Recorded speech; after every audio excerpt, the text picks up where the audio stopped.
ಕಟ್ಟುತ್ತೇವ ನಾವು ಕಟ್ಟುತ್ತೇವ ನಾವು ಕಟ್ಟೆ ಕಟ್ಟುತ್ತೇವ ಒಡೆದ ಮನಸ್ಸುಗಳ ಕಂಡ ಕನಸುಗಳ ಕಟ್ಟೆ ಕಟ್ಟುತ್ತೇವ ನಾವು ಮನದ ಕಟ್ಟುತ್ತೇವ.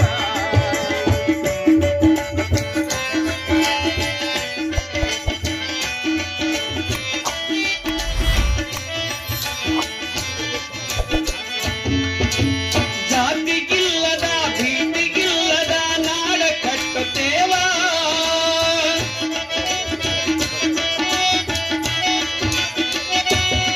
ನಮಸ್ತೆ, ನನ್ನ ಹೆಸರು ಸಂಗಮೇಶ್ ಶುಗರ್ ಸಿಡಿಯನ್ ಯೂಟ್ಯೂಬ್ ಚಾನಲ್ಗೆ ಸ್ವಾಗತ. ಬಂಧುಗಳೇ, ಇದುವರೆಗೆ ಯಾರು ನಮ್ಮ ಯೂಟ್ಯೂಬ್ ಚಾನಲನ್ನು ಸಬ್ಸ್ಕ್ರೈಬ್ ಮಾಡಿಲ್ಲ, ಸಬ್ಸ್ಕ್ರೈಬ್ ಮಾಡಿ, ಶೇರ್ ಮಾಡಿ ಅಂತ ಹೇಳ್ತಾ ಬನ್ನಿ. ಇವತ್ತು ನಾವು ಚಡ್ಚನ್ ಪಟ್ಟಣದ ಹೊರವಲಯದ ಇರ್ತಕ್ಕಂಥ ಒಂದು ಜೋಳಿಗೆಯ ಒಂದು ಮೈದಾನದಲ್ಲಿದ್ದೇವೆ. ಸೊ ಕರ್ನಾಟಕ ಸಂಗೀತ ನೃತ್ಯ ಅಕಾಡೆಮಿ ಹಾಗೂ ಜನಕಥಾ ಕೀರ್ತನ ಶಿಬಿರ ಮತ್ತು ಉತ್ಸವ 2025 ಇವತ್ತು ಫೆಬ್ರವರಿ 19ನೇ ತಾರೀಕಿನಿಂದ 5 ದಿನಗಳ ಕಾಲ ಒಂದು ಈ ಶಿಬಿರವನ್ನು ಹಮ್ಮಿಕೊಳ್ಳಲಾಗಿದೆ. ಶಿಬಿರದ ಮೊದಲ ಭಾಗವಾಗಿ ಇವತ್ತು ಡಾಕ್ಟರ್ ಅಂಬೇಡ್ಕರ್ ಅವರ ಬಗ್ಗೆ ಕುರಿತು ಕಥಾ ಕೀರ್ತನ ಒಂದು ಕಾರ್ಯಕ್ರಮವನ್ನು ಮೊದಲನೇ ಬಾರಿಗೆ ಅಂದರೆ ಶಿಬಿರದಲ್ಲಿ ಹಮ್ಮಿಕೊಳ್ಳಲಾಗಿದೆ.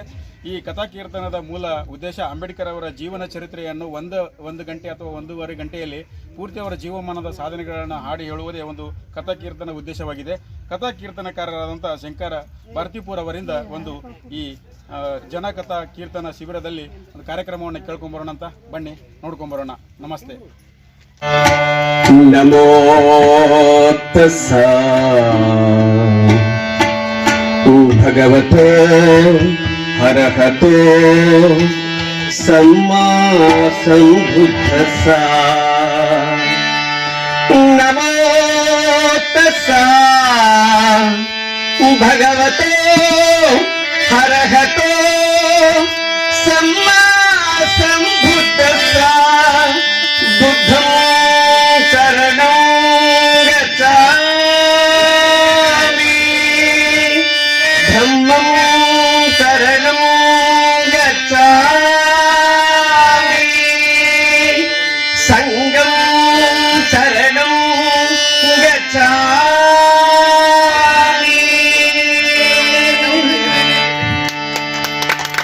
ಕಡಲೊಳಗಿನ ಮುತ್ತಿನಂತೆ ಹೂವೊಳಗಿನ ಪರಿಮಳದಂತೆ, ಕಡಲೊಳಗಿನ ಮುತ್ತಿನಂತೆ ಹೂವೊಳಗಿನ ಪರಿಮಳದಂತೆ ನಿಮ್ಮೊಂದಿಗೆ ನಾವಿರುವೆವೋ ಸದಾ. ನಿಮ್ಮಂತೆಗೆ ನಾವಾಗುತ್ತಾ ನಿಮ್ಮನ್ನು ಕಾಪಾಡುತ್ತಾ ನಿಮ್ಮನ್ನು ಕಾಪಾಡುತ್ತಾ. ನಮೋ ತಸ್ಸಾ ಅರಹತೋ ಭಗವತೋ ಸಮ್ಮಾ ಸಂಬುದ್ಧಸ್ಸಾ. ನಮೋ ತಸ್ಸಾ ಭಗವತೋ ಅರಹತೋ ಸಮ್ಮಾ ಸಂಬುದ್ಧಸ್ಸಾ. ಬುದ್ಧಂ ಶರಣಂ ಗಚ್ಚಾಮಿ, ಧಮ್ಮಂ ಶರಣಂ ಗಚ್ಚಾಮಿ, ಸಂಘಂ ಶರಣಂ ಗಚ್ಚಾಮಿ.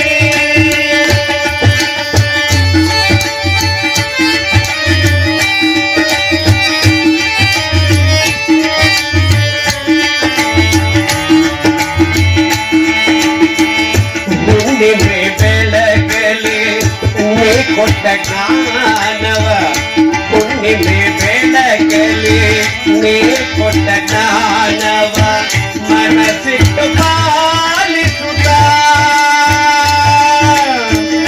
ಹುಣ್ಣಿಮೆ ಬೆಳಗಲಿ ನೀ ಕೊಟ್ಟ ಜ್ಞಾನವ ಮನಸ್ಸಿಟ್ಟು ಪಾಲಿಸುತ್ತ. ನಿನ್ನಂತೆಯೇ ನಾವಾಗಲು ಸತ್ಯವ ಶೋಧಿಸುತ್ತ, ಹೀಗೆ ಸತ್ಯವ ಶೋಧಿಸುತ್ತ. ನಮೋ ತಸ್ಸಾ ಭಗವತೋ ಅರಹತೋ ಸಮ್ಮಾ ಸಂಬುದ್ಧಸ್ಸಾ. ನಮೋ ತಸ್ಸಾ ಭಗವತೋ ಅರಹತೋ ಸಮ್ಮಾ ಸಂಬುದ್ಧಸ್ಸಾ. ಬುದ್ಧಂ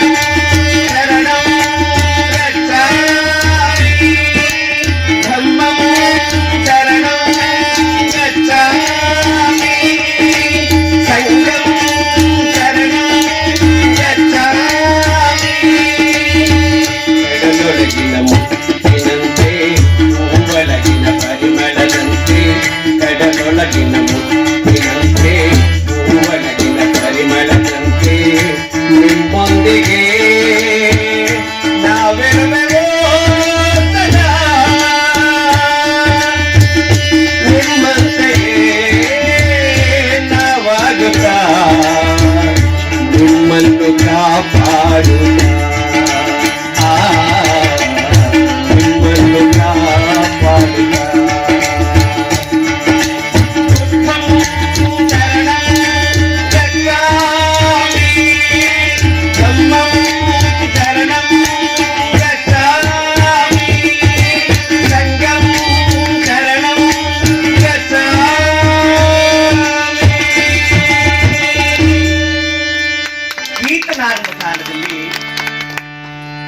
ಕೀರ್ತನೆಯ ಆರಂಭಕ್ಕೂ ಮುನ್ನ ಇವರು ಹಿರಿಯರಿಗೆ, ದೊಡ್ಡವರಿಗೆ ಮತ್ತು ಕಲಾ ಪೋಷಕರಿಗೆ ನಮಸ್ಕರಿಸುತ್ತಾ ಇಂದು ಸಂಗೀತ ನೃತ್ಯ ಅಕಾಡೆಮಿಯ ವತಿಯಿಂದ ಶ್ರೀಯುತ ಡಾಕ್ಟರ್ ರಾಜಶೇಖರ್ ಮಠಪತಿಯವರ ಸಹಕಾರದೊಂದಿಗೆ ಈ ಗ್ರಾಮದಲ್ಲಿ ಇಂದು ಕಥಾಕೀರ್ತನ ಕಮ್ಮಟ ಮತ್ತು ಉತ್ಸವವನ್ನ ಮಾಡ್ತಿರೋದು ನಿಜಕ್ಕೂ ಸಂತೋಷದ ವಿಚಾರ.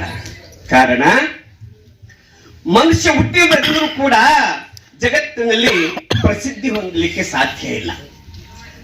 ಹುಟ್ಟಿದವರೆಲ್ಲರೂ ಕೂಡ ಸದಾಚಾರಿಗಳು ಆಗ್ಲಿಕ್ಕೆ ಸಾಧ್ಯ ಇಲ್ಲ. ಆದರೆ ಬೆರಳೆಣಿಕೆಯ ಮಂದಿಗಳು ಈ ಜಗತ್ತಿನಲ್ಲಿ ನಮಗೋಸ್ಕರ ಎಷ್ಟೋ ವಿಚಾರಧಾರೆಗಳನ್ನ, ಜ್ಞಾನವನ್ನು ತುಂಬಿ ದೊಡ್ಡವರಾಗಿದ್ದಾರೆ. ಹಾಗೆಂದ ಮಾತ್ರಕ್ಕೆ ನಾವು ಚಿಕ್ಕವರೇನು ಅಂತ ಅಲ್ಲ. ಈ ಜಗತ್ತಿನಲ್ಲಿ ಎಲ್ಲ ಬಲ್ಲವರಿಲ್ಲ, ಬಲ್ಲವರು ಬಹ ಇಲ್ಲ. ಸಾಹಿತ್ಯ ಎಲ್ಲವರಿಗೆಲ್ಲ ಸರ್ವಜ್ಞ ಅಂತ ಸರ್ವಜ್ಞ ಮೂರ್ತಿಗಳು ಹೇಳಿದರು. ಎಲ್ಲ ಗೊತ್ತು ಅಂದು ಬೀಗುವ ಹಾಗಿಲ್ಲ, ನನಗೇನು ತಿಳಿದೇ ಇಲ್ಲ ಎನ್ನುವ ಮನುಷ್ಯರು ಈ ಜಗತ್ತಿನಲ್ಲಿ ಇಲ್ವಂತೆ. ಭಗವಂತ ಎಲ್ರಿಗೂ ಒಂದಲ್ಲ ಒಂದು ರೀತಿಯ ಪ್ರತಿಭೆ ಮತ್ತು ಶಕ್ತಿಯನ್ನು ಕೊಟ್ಟಿರ್ತಾನೆ. ಅದಕ್ಕೆ ಸಾಕಷ್ಟು ನಿದರ್ಶನಗಳು ನಮ್ಮ ಕಣ್ಣು ಮುಂದೆ ಇದ್ದಾವೆ. ಇಲ್ಲಿ ನಾವೆಲ್ಲರೂ ಕೂಡ ಒಂದನ್ನು ಯೋಚನೆ ಮಾಡಬೇಕು. ಒಬ್ಬ ಸ್ವಾಮೀಜಿಗಳು ಹೇಳುವಂತ ಮಾತು, ಕಷ್ಟ ಬಂದಾಗ ಕುಗ್ಗಬಾರದಂತೆ, ಸುಖ ಬಂದಾಗ ಹಿಗ್ಗಬಾರದಂತೆ. ಒಂದು ಸಾಲನ್ನು ಹೇಳ್ತಾರೆ, ಹೂಳಿಯಿಂದ ಹೊಡೆದು ನಿತ್ಯ ಕಾಡುವನು ಎಂದು ಹೊಡೆದು ಹೋದರೆ ನೀನು ಮೂರ್ತಿಯಾಗುವುದೇನೋ, ಮೂರ್ತಿಯಾಗುವುದೇನೋ. ಹುಳಿಯ ಪೆಟ್ಟನ್ನು ತಾಳಲಾರದೆ ಆ ಕಲ್ಲು ಹೊಡೆದೋಗ್ಬಿಟ್ರೆ ಮೂರ್ತಿ ಆಗ್ಲಿಕ್ಕೆ ಸಾಧ್ಯ ಇಲ್ಲ. ಮೂರ್ತಿ ಮಾಡಿದ ನಂತರ ತಂದು ಗುಡಿಯನ್ನು ಕಟ್ಟಿ ಪ್ರತಿಷ್ಠಾಪನೆ ಮಾಡಿ ಅದಕ್ಕೆ ಏನು ಎಣ್ಣೆಯನ್ನ ಹಚ್ಚಿ ನೈವೇದ್ಯವನ್ನು ಮಾಡಿ ಅಭಿಷೇಕಗಳನ್ನು ಮಾಡಿ ಆ ಅಭಿಷೇಕವನ್ನ ಪ್ರಸಾದ ಅಂತ ನಾವು ಸ್ವೀಕರಿಸಿ ಭಕ್ತಿಯಿಂದ ತಿಂತೇವೆ. ಯಾವಾಗ ಅದು ಮೂರ್ತಿ ಆದಾಗ, ಕೋಟಿ ಕೋಟಿ ಪೆಟ್ಟುಗಳನ್ನು ತಿಂದು ಮೂರ್ತಿ ಆದಾಗ ಮಾತ್ರ ಅದಕ್ಕೊಂದು ಗೌರವ, ಬೆಲೆ, ಭಕ್ತಿ ಭಾವನೆಗಳು ಬರಲಿಕ್ಕೆ ಸಾಧ್ಯ ಆಗುವಂಥದ್ದು. ಅದಕ್ಕೇನೆ ಯಾವಾಗ ಮನುಷ್ಯ ತಾನು ಒಳ್ಳೆಯವನು, ಜ್ಞಾನಿ, ಆತನಲ್ಲಿ ಏನೋ ಇದೆ ಅಂತ ಅಂದಾಗ ಮಾತ್ರ ಇಲ್ಲಿ ಅಥಣಿಯ ಪ್ರಭುಗಳೊಂದು ಮಾತು ಹೇಳ್ತಾರೆ, ಫಲ ಕೊಡೋ ಗಿಡಕ್ಕೆ ತಾನೇ ಕಲ್ಲು ಹೊಡೆದು ನೋಡುವಿರಿ, ಫಲ ನೀಡುವೋಮಿಗೆ ಹಿಂಸೆ ಮಾಡಿ ಕಾಡುವಿರಿ. ಕಲ್ಲು ಬಂಡೆಯ ಹಾಗೆ ಗಟ್ಟಿ ಮಾಡಿಕೋ ಎದೆಯ, ಕಲ್ಲು ಬಂಡೆಯ ಹಾಗೆ ಗಟ್ಟಿ ಮಾಡಿಕೋ ಎದೆಯ, ಆ ಕಲ್ಲೇ ಕೊನೆಗೊಮ್ಮೆ ಮೂರ್ತಿಯಾಗುವುದು ಗೆಳೆಯ, ಆ ಕಲ್ಲೇ ಕೊನೆಗೊಮ್ಮೆ ಮೂರ್ತಿಯಾಗುವುದು ಗೆಳೆಯ. ಗೆಳೆಯ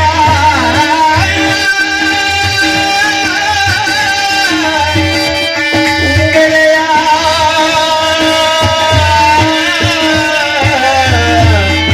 ಗೆಳೆಯ ಗೆಳೆಯ. ಯಾವಾಗ ಒಂದು ಮರ ಚೆನ್ನಾಗಿ ಫಲವನ್ನ ನೀಡುತ್ತೆ, ಹಣ್ಣುಗಳು ನಮ್ಮ ಕಣ್ಣಿಗೆ ಕಾಣುತ್ತವೆ, ಕಲ್ಲು ಹೊಡೆದು ಬೀಳಿಸ್ಕೊತೀವಿ. ಅದೇ ಬರೀ ಬರಡು ಮರಕ್ಕೆ ಕಲ್ಲು ಹೊಡಿತೀರಾ? ಇಲ್ಲ. ಅದೇ ಫಲ ನೀಡುವಂತ ಈ ಭೂಮಿಗೆ ನಾವು ಬಗೆದು ಬಗೆದು ಬಗೆದು ನಮ್ಮ ಸ್ವಾರ್ಥಕ್ಕೆ ಅನುಗುಣವಾಗಿ ಏನೆಲ್ಲ ತೆಗೆದುಕೊಳ್ತೇವೆ, ಬೆಳೆ ಬೆಳಿತೇವೆ, ಬೆಳೆಗಳನ್ನ ಬೆಳೆದು ನಮ್ಮ ಹೊಟ್ಟೆಯನ್ನು ಸಾಕಿಕೊಳ್ಳುತ್ತೇವೆ, ಈ ಬಂಗಾರವನ್ನು ತೆಗೆಯುತ್ತೇವೆ, ಕಲ್ಲನ್ನು ಕೂಡ ಬಿಡೋದಿಲ್ಲ. ಇನ್ನ ನೀರನ್ನು 1000 ಅಡಿ ಆಳು ಕೊರೆದು ನಮಗೆ ನಮ್ಮ ಸ್ವಾರ್ಥಕ್ಕೆ ಬಳಸ್ಕೊಳ್ತೇವೆ. ಅಂದ್ರೆ ಈ ಫಲ ಕೊಡುತ್ತೆ, ಅದ್ರಲ್ಲಿ ಏನೋ ಇದೆ ಅಂತ ಅಂದಾಗ ಜಗತ್ತಿನ ಜನ ಏನ್ ಮಾಡ್ತೇವೆ, ಅದಕ್ಕೆ ಹಿಂಸೆ ಕೊಟ್ಟು ಕಾಡಿ ಬೇಡಿ ನಮಗೆ ಬೇಕಾದನ್ನ ಪಡ್ಕೋತೀವಿ. ಹಾಗೆಯೇ ಇಲ್ಲಿ ಒಬ್ಬ ಮನುಷ್ಯನಿದ್ದಾನೆ. ಆ ಮನುಷ್ಯನಿಗೆ ಶರಣೋ ಶರಣೋ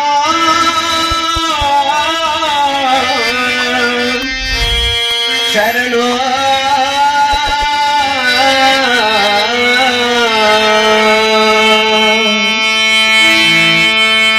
ಶರಣಯ್ಯ ಶರಣು ಶರಣು ಶರಣು ಶರಣಯ್ಯ ಶರಣು ಶರಣಯ್ಯ ಶರಣು ಶರಣು ಶರಣು ಶರಣಯ್ಯ ಶರಣು ಶರಣು ಶರಣು ಶರಣಯ್ಯ ಶರಣು ಶರಣೋ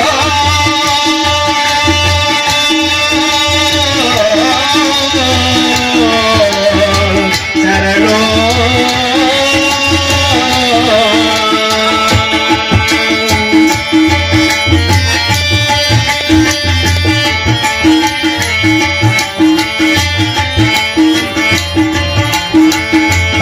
ದೇಶದ ಭಗವಂತನೇ ನೀನು, ನಾನು ತುಂಬಿದ ಜ್ಞಾನಿಯ ನೀನು. ಭಾರತ ದೇಶದ ಭಗವಂತನೇ ನೀನು, ನಾನು ತುಂಬಿದ ಭಂಡಾರಿ ನೀನು. ಶರಣೋ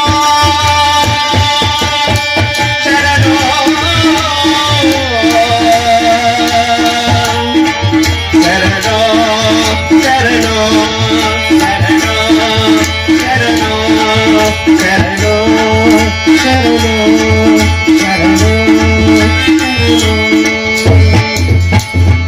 ಸಮಾಜದಲ್ಲಿ ಜಾತಿ ನಿಂದನೆಯಿಂದ ಬೇಸತ್ತು ಜ್ಞಾನ ಭಂಡಾರವನ್ನು ಬಗೆದು ಈ ನಾಡಿಗೆ ಕೊಟ್ಟಂತ ಜಾತಿ ಭೂತ ಮೆಟ್ಟಿದವರಿಗೆ ಮಾಂತ್ರಿಕ ದಂಡವನ್ನು ಹಿಡಿದು ಈ ಜಗತ್ತಿಗೆ ಪಾದಾರ್ಪಣೆಯನ್ನು ಮಾಡಿ ಈ ಜಗತ್ತಿನಲ್ಲಿ ಅತಿ ಶ್ರೇಷ್ಠ ವಿಶ್ವ ಮಾನವ ಎಂದೆನಿಸಿಕೊಂಡಿರುವ ಆ ಡಾಕ್ಟರ್ ಬಾಬಾ ಸಾಹೇಬ್ ಅಂಬೇಡ್ಕರ್ ಅವರ ಕಥಾಭಾಗವನ್ನ 45 ನಿಮಿಷಗಳ ಕಾಲ ಅಥವಾ 1 ಗಂಟೆಗಳ ಕಾಲ ಮಾಡಬೇಕು ಅನ್ನೋದು ಆಜ್ಞೆ ಆಗಿದೆ.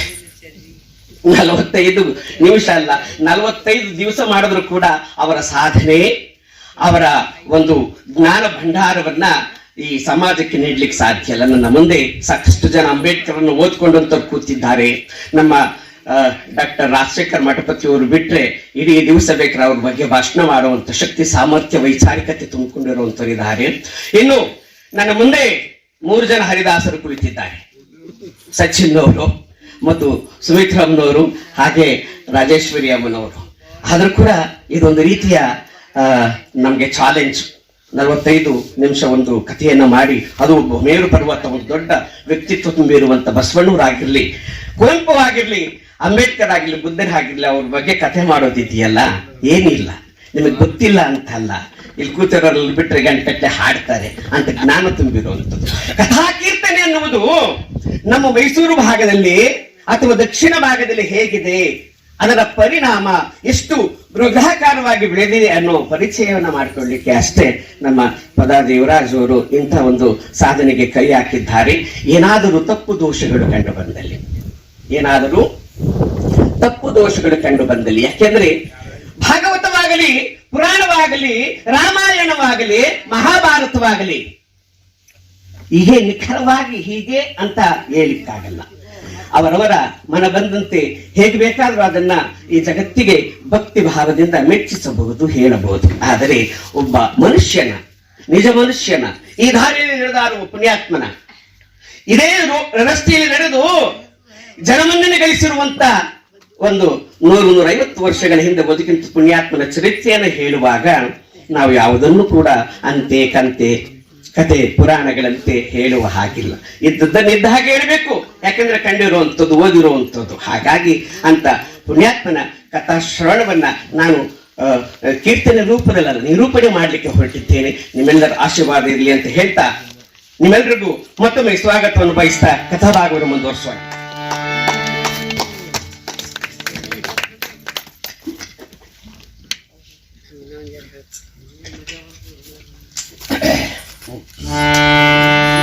ಮೂಡಿ ಬಂದ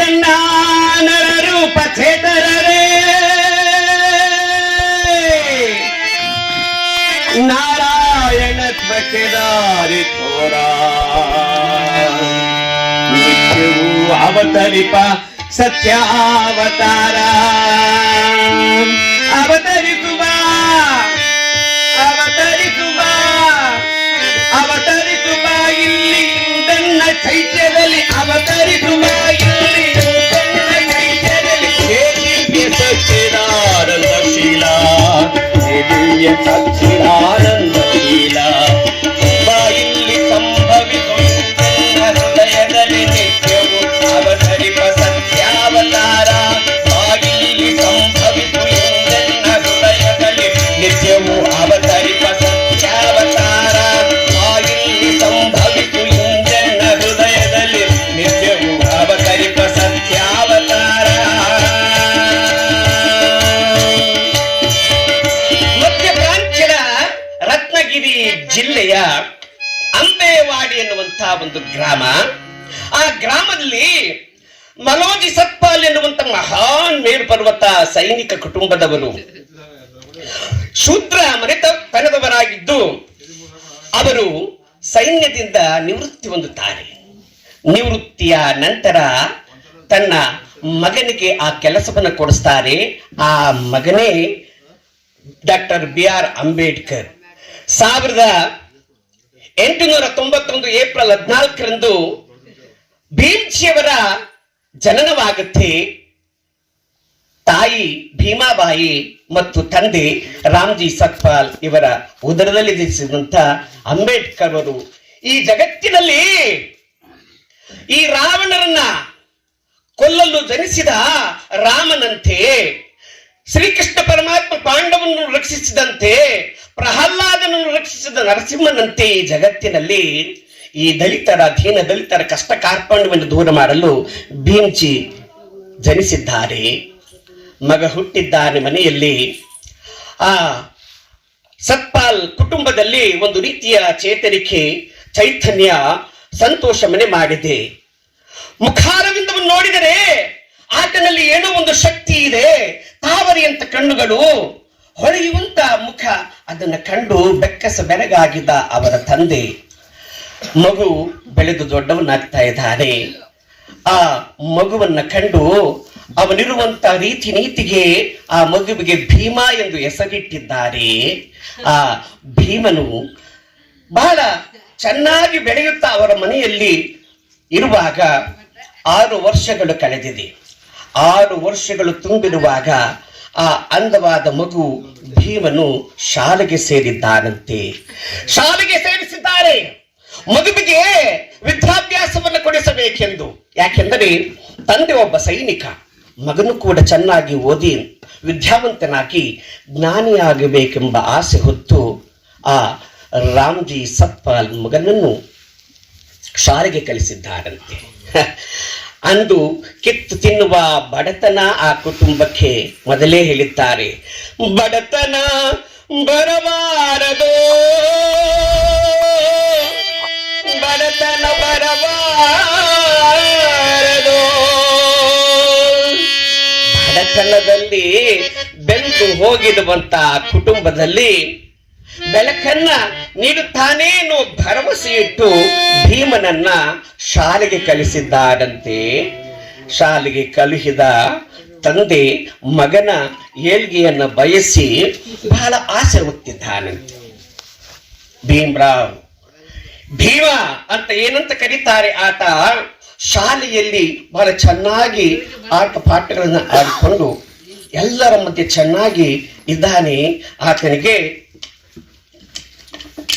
ಚಂಡಾಟವೆಂದರೆ ಬಹಳ ಇಷ್ಟ ಅಂತೆ. ಓಣಿಯ ಮಕ್ಕಳೊಂದಿಗೆ ಚಂಡಾಟವಾಡಿದರೆ ಅವನಿಗೆಲ್ಲದ ಸಂತೋಷ. ಆದರೆ ಅಕ್ಕಪಕ್ಕ ಓಣಿಯ ಮಕ್ಕಳು ಈತನನ್ನು ಕಂಡರೆ ಮುಟ್ಟುವುದಿಲ್ಲ, ಈತನ ಬಳಿ ಬರುವುದಿಲ್ಲ.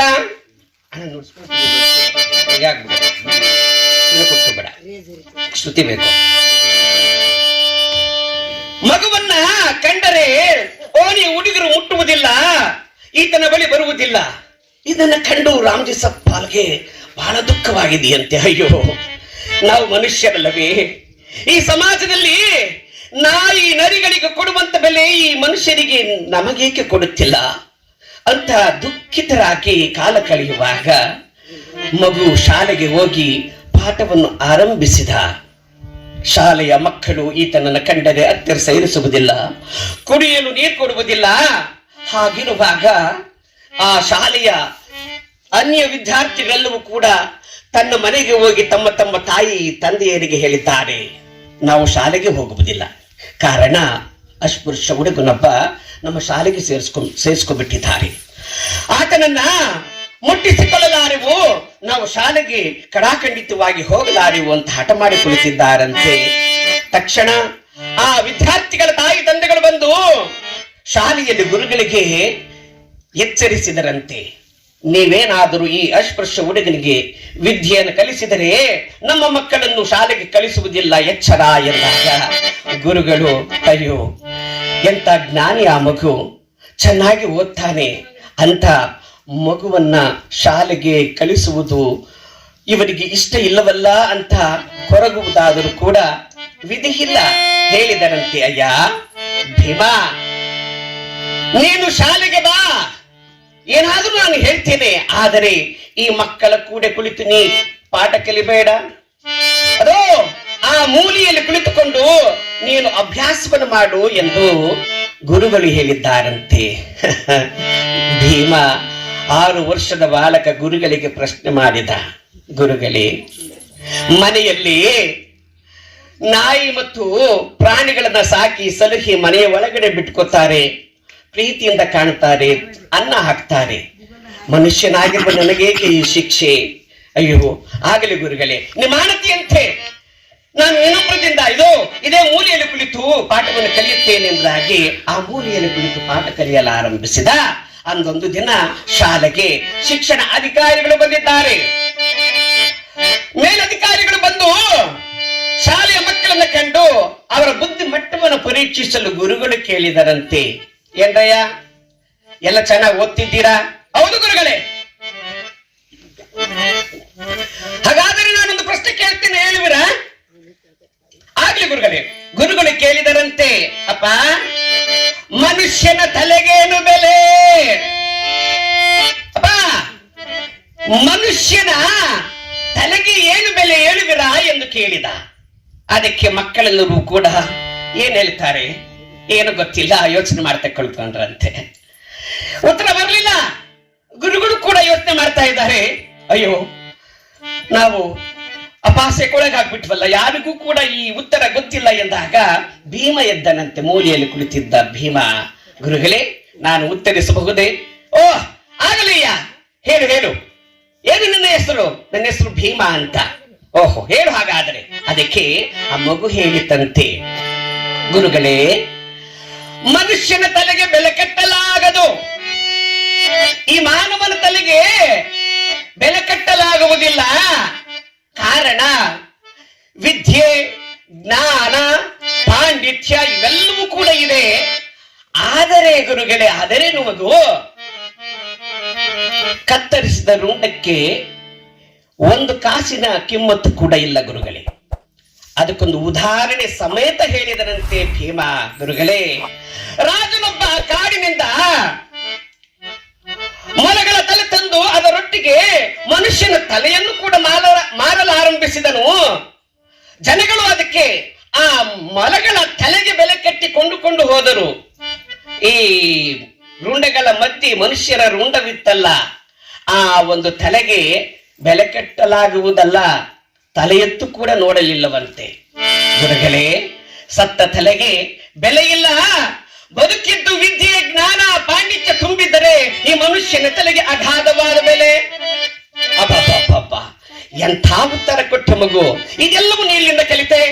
ಮಗು ಹೇಳಿತಂತೆ, ಗುರುಗಳೇ, ನಮ್ಮ ತಂದೆ ತಾಯಿ ಸಂಸ್ಕಾರವಂತರು, ವಿದ್ಯಾವಂತರು, ಅವರಿಂದ ಕಲಿತೆ.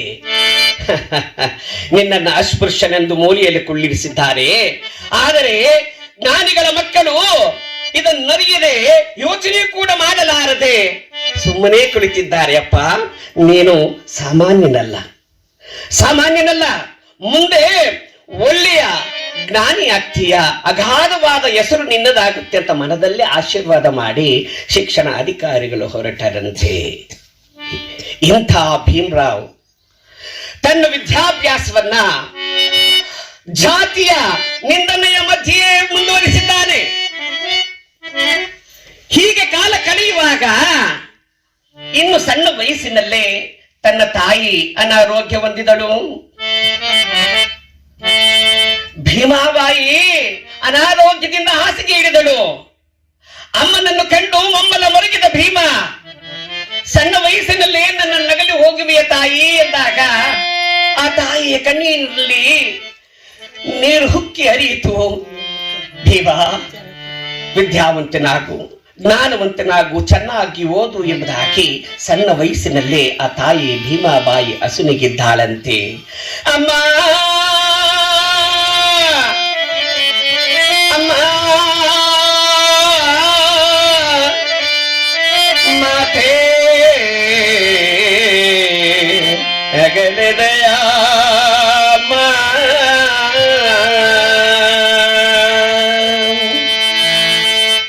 ಹೆತ್ತ ತಾಯಿಯನ್ನು ಕಳೆದುಕೊಂಡು ಭೀಮ ತಪ್ಪಲಿಯಾದ. ಆದರೆ ಈ ಭೀಮನ ಸೋದರತ್ತೆ ಮೀರಾಬಾಯಿ ಎನ್ನುವರು ಭೀಮನನ್ನ ಸಾಕಿ ಸಲಹಲು ಆರಂಭಿಸಿದಳು. ಅನ್ನ ಕೊಟ್ಟು ಪ್ರೀತಿಯಿಂದ ಸಂತೋಷದಿಂದ ಹೆತ್ತ ತಾಯಿಗಿಂತಲೂ ಮಿಗಿಲಾಗಿ ಭೀಮನನ್ನ ಸಾಕಲು ಮುಂದುವರೆದಿದ್ದಾಳೆ. 6 ವರ್ಷದ ಭೀಮನಂದು ತಂದೆ ಮತ್ತು ಮೀರಾಬಾಯಿಯ ಪೋಷಣೆಯಲ್ಲಿ ಬೆಳೆಯುತ್ತಿದ್ದಾನೆ. ಅಂದೊಂದು ದಿನ ತಾನು ಯೋಚಿಸುತ್ತಾ ಕುಳಿತಿದ್ದಾನೆ. ಮೀರಾಬಾಯಿ ಕೇಳಿದಳು, ಭೀಮಾ ಏನಾಯಿತಪ್ಪ, ಯಾಕೆ ಯೋಚಿಸುತ್ತೀಯ? ಅದಕ್ಕೆ ಭೀಮ ಉತ್ತರಿಸಲಾಗದೆ ಯೋಚನೆ ಮಾಡ್ತಾ ಕುಳಿತಿದ್ದಾನೆ. ಅಯ್ಯೋ ಅಮ್ಮ,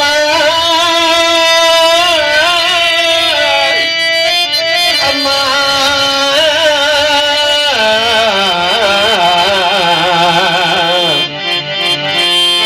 ನಾನು ನಿನ್ನೆಯ ದಿನ ಹೊರಗೆ ಹೋಗಿದ್ದೆ ಅತ್ತೆ. ಹಿಂದಿನ ದಿವಸ ಆತ ಕ್ಷೌರದಂಗಡಿಗೆ ಕ್ಷೌರ ಮಾಡಿಸಲು ಹೋಗಿದ್ದನಂತೆ. ಕ್ಷೌರ ಮಾಡದೆ ಆತನನ್ನ ಹೊಲೆಯ ನೀನು ಹೋಗು ಎಂದು ಆತನನ್ನ ಹೊಡೆದು ಕಳಿಸಿಬಿಟ್ಟಿದ್ದಾರಂತೆ. ಆ ಚಿಂತೆಯಲ್ಲಿ ಮಗ್ನರಾಗಿದ್ದಾರೆ.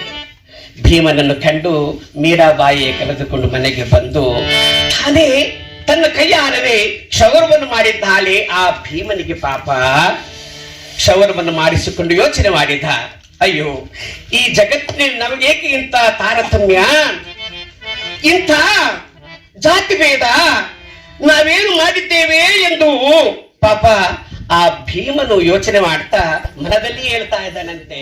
ಇಲ್ಲ, ಇಂಥ ಸಮಾಜವನ್ನು ಕಟ್ಟಬೇಕು ಎಂದು ಮನಸ್ಸಿನಲ್ಲೇ ಹೇಳ್ತಾ ಇದ್ದಾನೆ.